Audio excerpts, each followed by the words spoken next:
I've been working with Brightspace for about 4 years. The relationship firstly developed through the implementation process.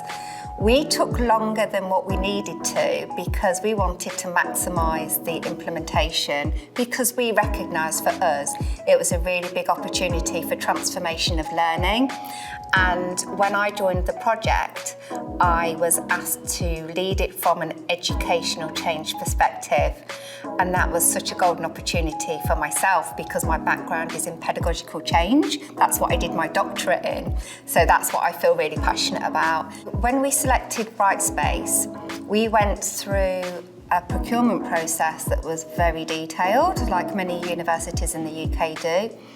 And we looked extensively at the features and the functionality that we thought our students would want in a future-facing modern environment. In order to do that, we engaged a large number of academic colleagues who were users and also students.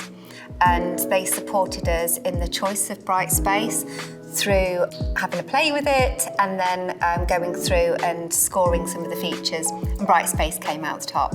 I think the big difference with Brightspace is that it doesn't look like a traditional VLE. So when you look at Moodle, and I worked in a very highly developed version of Moodle, it was quite obvious that it was certain files that had been put together in a certain way.